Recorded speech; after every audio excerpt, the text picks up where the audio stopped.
Bismillahirrahmanirrahim. Alhamdulillahil ahad. Wassalatu wassalam ala man fis sama' ismuhu Ahmad wa fil ardi ismuhu Muhammad wa ala alihi wa sahbihi amma ba'd. Yang saya cintai, yang saya muliakan, para alim ulama, para habaib, para kiai, para asatidz, para tokoh masyarakat, para aparat pemerintah, wabil khusus Sultan Pontianak, yaitu Sultan Mahmud Ibn Habib Al-Qadri. Semoga Allah panjangkan umur beliau, Allah sehatkan jasmani dan ruhani beliau, Allah permudah urusan dunia akhirat beliau. Yang saya cintai, yang saya muliakan, seluruh para habaib, Al-Habib Iskandar Al-Qadri, Al-Habib Ishaq Al-Mutahhar, Al-Habib Abdurrahman Al-Mutahhar, Al-Habib Syahab Al-Bawi beserta seluruh para habaib, seluruh para syarif dan seluruh hadirin hadirat, bapak-bapak, ibu-ibu, pemuda-pemudi, umat Islam, kaum muslimin dan muslimin Pontianak yang selalu dimuliakan oleh Allah Subhanahu wa taala. Alhamdulillah, segala puji dan syukur kehadirat Allah Subhanahu wa taala yang dimana pada sore hari yang mulia ini, di tempat yang penuh dengan barakah ini, Allah menjadikan ini tempat sebagai tempat turunnya rahmat, tempat turunnya maghfirah, tempat turunnya hidayah, tempat turunnya barakah. Allah ampuni dosa-dosa kalian yang telah lalu, yang akan datang, yang tampak, yang tidak tampak, yang besar, yang kecil. Seluruhnya kalian di sini mendapatkan keberkahan dan keutamaan daripada majelis baginda Nabi besar Muhammad sallallahu alaihi wasallam. Pada sore hari yang mulia ini, kalian duduk di sini berkumpul bersama ulama, berkumpul bersama orang-orang saleh, berkumpul bersama para habaib, para kiai, para guru-guru agama. Qala Rasul sallallahu alaihi wasallam, "Man zara 'aliman faka'annama zarani, man safaha 'aliman faka'annama safahani, man jalasa 'aliman faka'annama jalasani fid dunya, faman jalasani fid dunya ajlastuhu ma'i yaumal qiyamah." Berkata Nabi Muhammad SAW, barang siapa yang mendatangi para ulama, barang siapa yang mendatangi orang-orang saleh, mendatangi para habaib, mendatangi para kiai, mendatangi guru-guru agama, seakan-akan dia mendatangiku, kata Nabi Muhammad. Barang siapa yang barang siapa yang mencium tangan ulama, mencium tangan para habaib, mencium tangan orang-orang saleh, mencium tangan guru-guru agama, seakan-akan dia mencium tanganku, kata Nabi Muhammad. Di dalam kitab Tajul Arsh, Al-Habib Ali bin Husain Al-Attas, beliau menceritakan bahwasanya dulu di India ada seorang wali besar namanya Al-Habib Muhammad Maula Dangal Al-Attas. Ini kisah berkaitan dengan mencium tangan ulama. Beliau tinggalnya di dalam hutan di India, tidak pernah pakai baju beliau, pakai sarung, tidurnya di atas pohon. Tiap hari orang-orang Hindu datang ke hutan pengen bertemu dengan beliau. Pulang dari hutan itu orang-orang Hindu semua masuk Islam. Akhirnya Raja Hindu tidak suka. Raja Hindu datang ke Habib Muhammad. Raja Hindu bilang, "Ya Habib, berhenti kamu kasih masuk rakyat saya masuk agama kamu. Kalau kamu tidak berhenti, besok bakal saya datang di sini bawa pasukan gajah yang banyak. Bakal saya ratakan di hutan dengan tanah." Apa jawab seorang wali Allah? Apa jawab orang soleh? Apa jawaban seseorang yang dalam hatinya tidak rasa takut kepada siapapun kecuali kepada Allah? Apa jawab beliau? "Wahai raja, engkau datang bawa pasukan kamu yang banyak, saya tunggu." Besok itu raja datang bawa pasukan gajah yang banyak. Al-Habib Muhammad memerintahkan nyamuk-nyamuk yang ada di hutan untuk melawan pasukan gajah tersebut. Akhirnya dengan izin Allah, nyamuk-nyamuk itu mengalahkan pasukan gajah, hancur itu pasukan gajah, musnah binasa. Saudara-saudara, di sini bukan seberapa besar kekuatan yang engkau miliki, bukan seberapa banyak masa kamu, tetapi kepada siapa engkau berpihak. Apabila engkau berpihak kepada Allah, walaupun engkau kecil, walaupun engkau sedikit, maka engkau akan diberikan kebenaran oleh Allah. Akhirnya saudara-saudara, ini raja, dia datang ke Habib Muhammad, dia minta ampun. "Habib, saya minta ampun Habib. Saya janji tidak bakal larang saya punya rakyat untuk masuk agamanya Habib. Tetapi saya minta satu, Abah Habib, jangan paksa saya untuk masuk agamanya Habib. Dan saya janji setiap hari Jumat saya bakal datang bawakan makanan untuk Habib." Tiap Jumat ini Raja Hindu datang ke tempatnya Habib Muhammad, dia cium tangan, ini raja Hindu, tidak beriman kepada Allah, tidak beriman kepada Nabi Muhammad. Tapi setiap Jumat dia datang mencium tangannya orang soleh, yakni Habib Muhammad Maulana dan Al-Abbas. Singkat cerita, ketika ini raja wafat, orang Hindu itu kalau wafat dibakar, saudara-saudara. Ketika jenazah ini raja dibakar, seluruh anggota tubuhnya hancur jadi abu, seluruh jasadnya terbakar kecuali mulut dan tangannya yang tidak terbakar, saudara-saudara. Kenapa mulut dan tangannya tidak terbakar? Karena setiap hari Jumat itu raja mencium tangannya ulama, mencium tangannya orang soleh. Orang pergi ke Habib Muhammad, ya Habib, kenapa ini raja tidak terbakar mulut dan tangannya? Ya, karena setiap hari Jumat dia mencium tangan saya, sedangkan saya setiap hari yang datang dalam keadaan terjaga, saya mencium tangannya baginda Nabi Muhammad sallallahu alaihi wasallam. Mencium tangan ulama seakan-akan mencium tangan Nabi Muhammad. Faman jalasa aliman, barang siapa yang duduk berkumpul bersama ulama, duduk berkumpul bersama orang-orang saleh, di majelis-majelis ilmu, di majelis zikir, di majelis-majelis yang baik, di masjid-masjid, di musala-musala, di surau-surau, di langgar-langgar, engkau duduk berkumpul bersama ulama, seakan-akan engkau duduk dengan di dunia, seakan-akan duduk dengan Nabi Muhammad di dunia. Dan barang siapa yang duduk denganku di dunia, kelak di yaumil kiamah akan aku dudukkan dia bersamaku. Saudara-saudara, orang-orang yang beruntung di akhirat bukanlah orang-orang yang hanya datang sekedar bawa pahala salat, datang sekedar bawa pahala puasa, datang sekedar bawa pahala zakat, bukan. Tetapi orang-orang yang beruntung di akhirat, orang-orang yang kedua matanya dihalalkan oleh Allah untuk memandang wajah indah baginda Sayyidina Muhammad. Orang-orang yang beruntung di akhirat, orang-orang yang hidungnya dihalalkan oleh Allah untuk mencium wanginya jasad baginda Nabi besar Muhammad.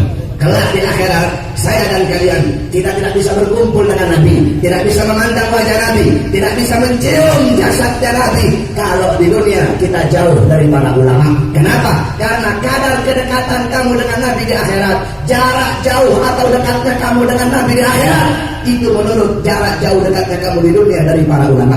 Kalau di dunia kau dekat dengan ulama, dekat dengan habaib, dekat dengan orang-orang soleh, dekat dengan para ahli agama, tidak diragukan di akhirat kau akan dekat dengan Nabi Muhammad.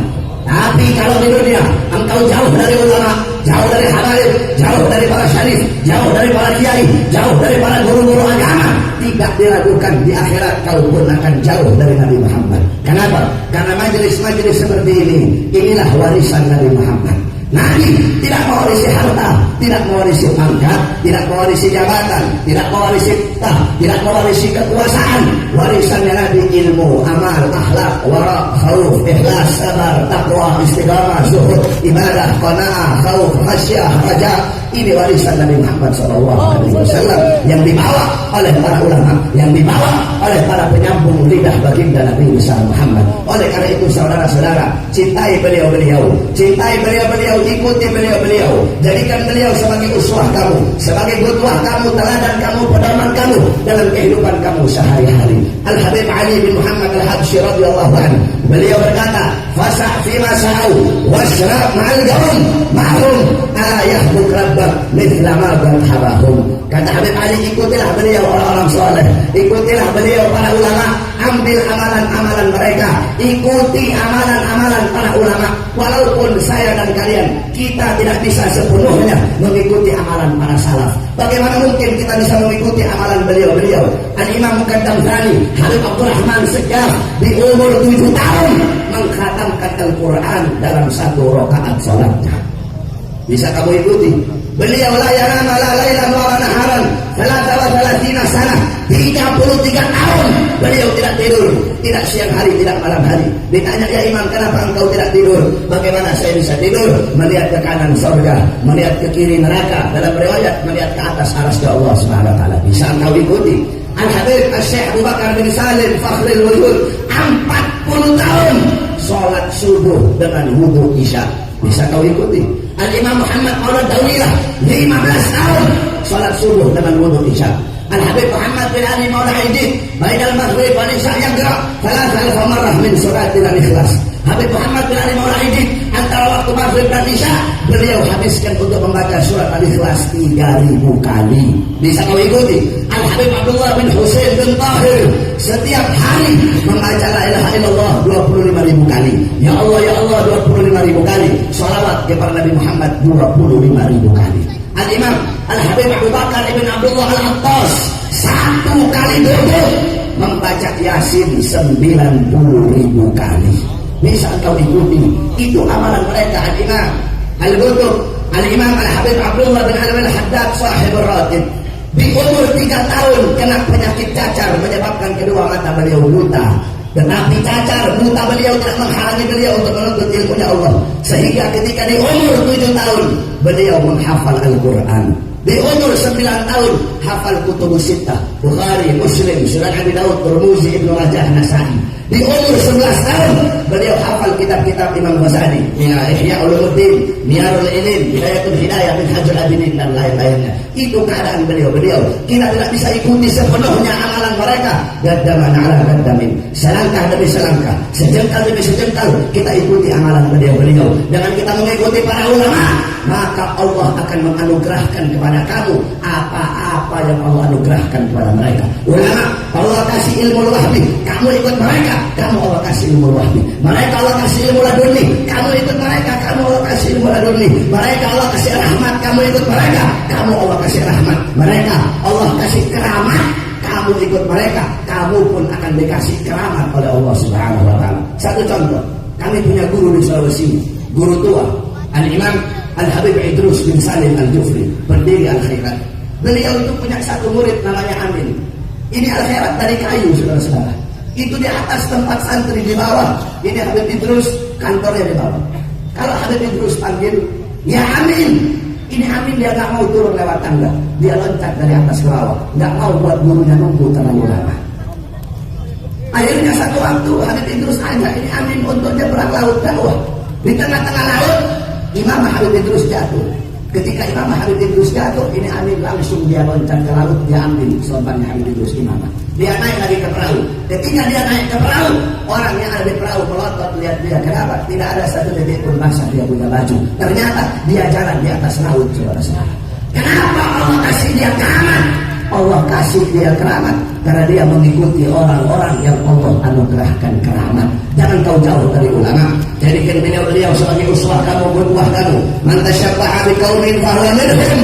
Barang siapa yang mengikuti suatu kaum, yang menyerupai suatu kaum, maka dia sama dengan kaum tersebut. Kalau engkau mengikuti para ulama, menyerupai para ulama, beliau dimuliakan oleh Allah, engkau pun akan dimuliakan oleh Allah. Mahbuban mahbub mahbub, wa muhibbal mahbub mahbub. Orang-orang yang dicintai oleh orang-orang yang dicintai oleh Allah, orang-orang itu pun akan dicintai oleh Allah. Orang-orang yang mencintai orang-orang yang dicintai oleh Allah, orang-orang itu pun akan dicintai oleh Allah. Di dalam Al-Quran Allah Subhanahu wa ta'ala berfirman, Qul hal yastawi alladhina ya'lamuna wal ladhina la ya'lamun.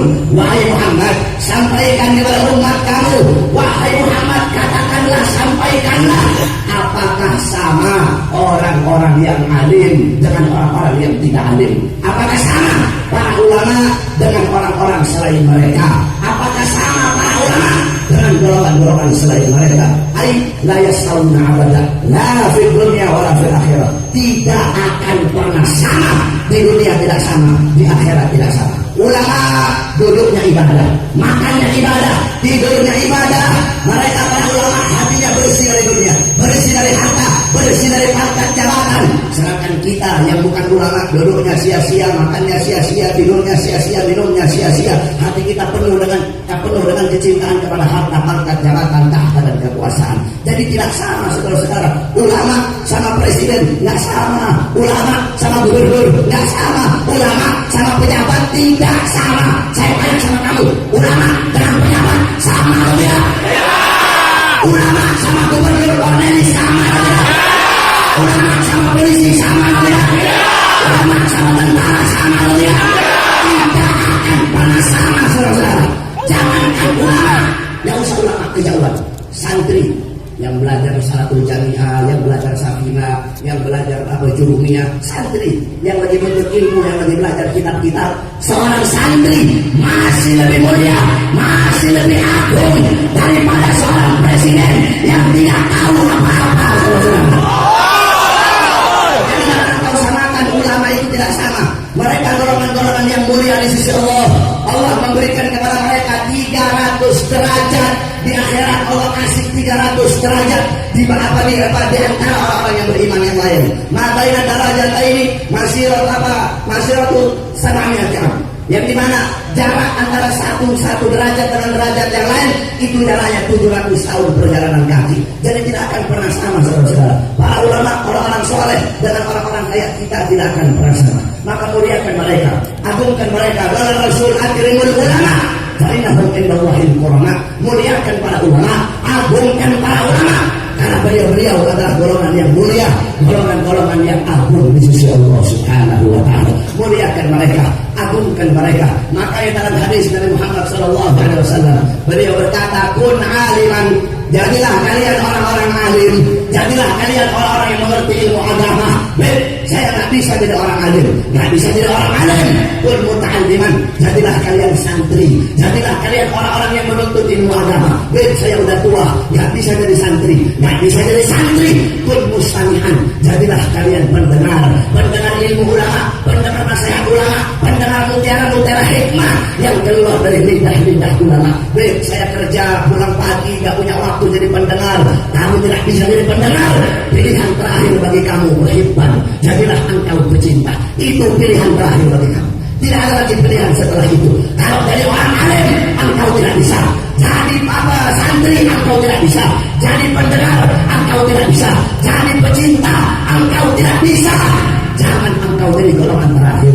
Siapa golongan terakhir? Budak ulama bukan, santri bukan, pendengar bukan, pecinta bukan, bangsat iya, bajingan iya, biadab iya, koruptor iya, pelacur iya, tukang mabuk iya, malah membenci para ulama, malah membenci para habaib, malah membenci para kiai. Manusia seperti itu adalah al-adun nas, manusia paling bangsa itu, manusia paling biadab itu, manusia paling kurang ajar itu. Kita semua telah ketahui di Indonesia akhir-akhir ini ada satu orang ulama, ada satu orang alim yang dimana beliau adalah zuriyah Nabi Muhammad SAW. Di dalam daging beliau mengalir darah suci Nabi Muhammad.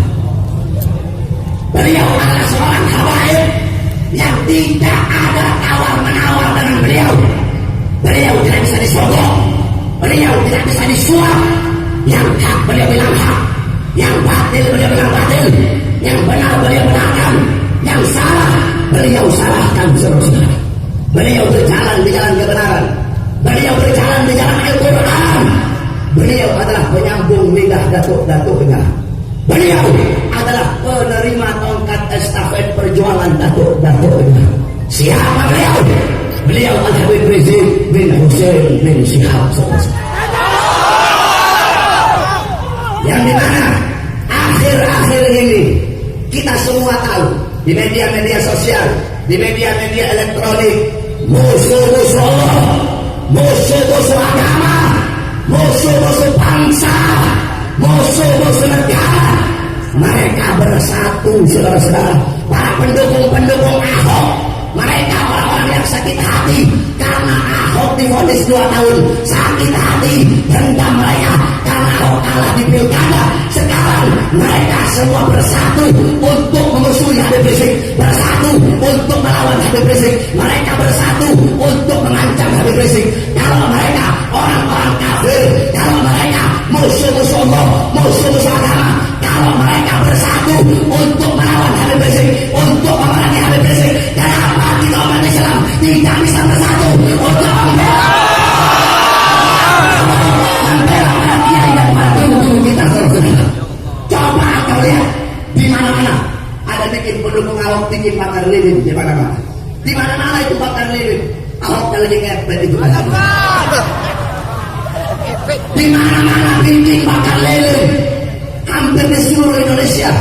Coba kau lihat yang paling banyak adalah orang-orang kafir. Para pendukung Ahok. Udah gitu ini polisi sekarang otaknya pada bengkok polisi. Pendukung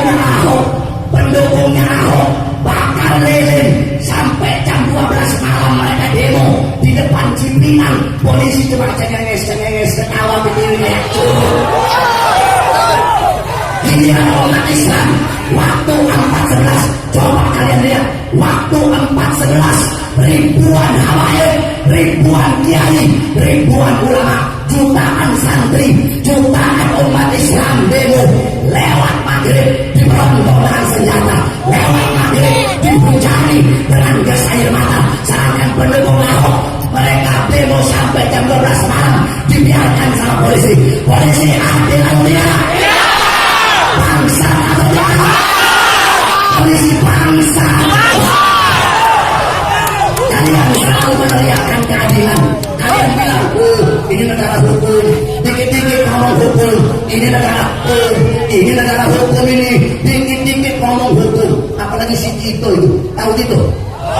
Si Tito itu kalau ngomong hukum, cokornya maju semeter.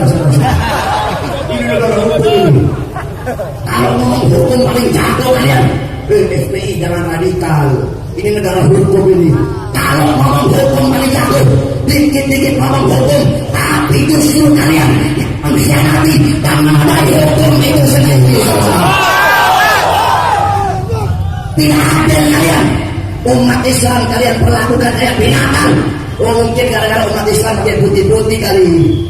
Karena Ahok pakai kotak-kotak, makanya dilindungi sama polisi. Kan kotak-kotak wajib dipakai sama Jokowi waktu pencalonan kemarin itu. Si Tito kalau sama umat Islam aja galak Kapolri. Kalau Habib Rizik galak. Kalau sama ulama galak. Sama pendemo-pendemo yang bela Ahok ciut kayak curut. Kemana si Tito? Kemarin kok gak kelihatan. Tito mana gak kelihatan kemarin? Di Minahasa para pendukung Ahok masuk bandara sampai bawa senjata ke dalam bandara. Di mana kamu Tito? Kenapa kamu cuma diam ketika mereka orang kafir memerangi orang kafir? Munafik!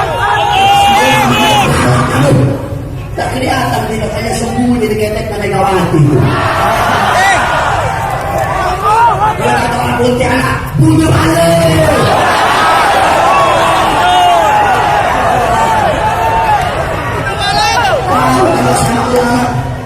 Disangkanya Habib Rizik saudara-saudara, beliau dicaci maki, difitnah, diintimidasi, diancam. Sini itu kalian polisi, kalian orang-orang PDI, kalian kira kami para habaib takut? Nah, kalian pikir kami para kiai takut? Kalian pikir kami para ulama takut? Kami para habaib, kami para syarif, di dalam tubuh kami mengalir darah keberanian.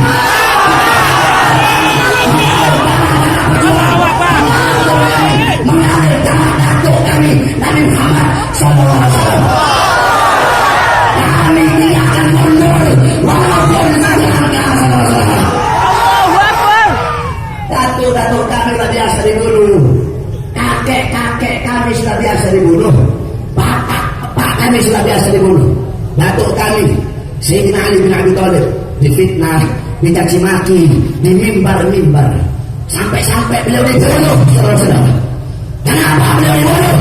Beliau dibunuh karena beliau lantang menyuarakan kebenaran melawan para pejabat-pejabat yang zalim. Kami punya datuk Sayyidina Hasan ibn Ali. Beliau wafat diracun sampai beliau mati. Kenapa beliau wafat diracun? Beliau wafat diracun karena beliau dengan lantang menyuarakan kebenaran melawan para pejabat-pejabat yang zalim.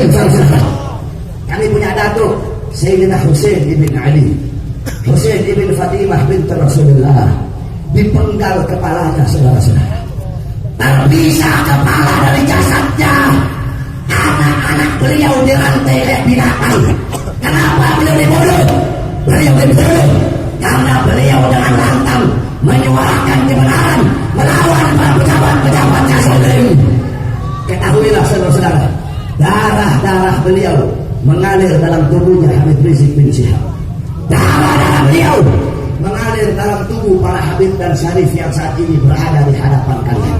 Maka kami para habaib, kami para syarif, semakin kalian bungkam mulut kami akan semakin meneriakan kebenaran. Semakin kalian ancam, kami akan semakin melawan, saudara-saudara. Sangat kita ketahui semua, beberapa waktu yang lalu Gubernur Kalimantan Barat. Cornelis namanya. Udah gak usah munafik-munafikan lah. Saya sebut-sebut nama, saya gak bisa ngomong begitu. Saya kalau ngomong langsung sebut nama ya. Cornelis. Gubernur Kalimantan Barat. Dia yang jadi provokator untuk mengusir ulama dari Jakarta yang ingin dakwah di Pontianak, saudara-saudara. Kalau gubernur mengusir ulama, gubernurnya bangsa atau tidak? Biarkan dia. Dakwah kamu jalan. Cornelis, kamu macam-macam sama ulama kami ya. Kalau kamu mau macam-macam sama ulama kami, maka kami akan ajari kamu bagaimana cara macam-macam itu. Kalau kamu mau main-main sama ulama kami umat Islam akan ajari kamu bagaimana cara mainnya. Kalian para pendukung Ahok, kalau kalian berani mati untuk Ahok, kami umat Islam mencari mati untuk agama Allah. Kami rela hancur, kami rela binasa untuk berjuang membela para ulama kami berjuang. Sekalipun kami harus bermandikan darah, sekalipun kami harus mati, sekalipun badan kami harus tercabik-cabik, kami kumpul bagian tubuh kami yang telah tercerai-berai, sekalipun kami harus melangkah dengan kedua mata, tetap kami akan bangkit melawan, kami akan tegak menantang segala macam kesaliman terhadap para ulama-ulama kami, saudara. Kalian macam-macam sama ulama kami ya. Bawa-bawa nama suku Dayak lagi si Cornelis. Saya sering ceramah di Kalteng. Saya tahu orang Dayak itu baik-baik, saudara-saudara. Orang Dayak itu hormat sama tamu. Saya sering ceramah di sana.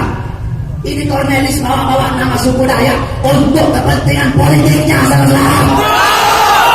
Bawa-bawa nama Dayak untuk kepentingan perutnya, kepentingan kursinya, saudara. Oleh karena itu, wahai masyarakat Pontianak, musuh-musuh kalian, aduh hukum, musuh-musuh kalian sudah berada di depan mata kalian.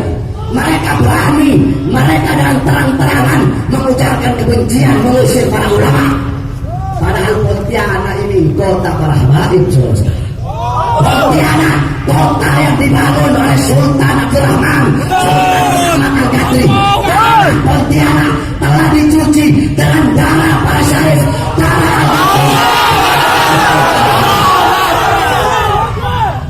Makanya kalau para ulama, para habaib di Pontianak udah serukan jihad, udah keluarkan fatwa jihad, kemanapun kalian bersembunyi akan kami cari, kami habisi kalian.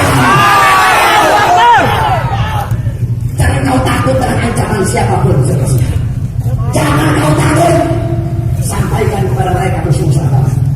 Panggil kami dengan sebutan apapun, panggil kami teroris, nggak apa-apa. Dan sekarang kan begitu.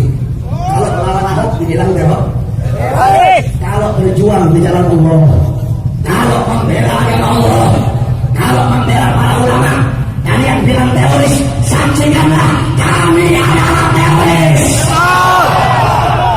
Kalau berjuang di jalan Allah, membela para ulama, membela para habaib, kalian bilang kami ini radikal, maka saksikanlah kami adalah radikal. Jangan kau mundur walaupun satu langkah, saudara. Wahai anak muda Pontianak, wahai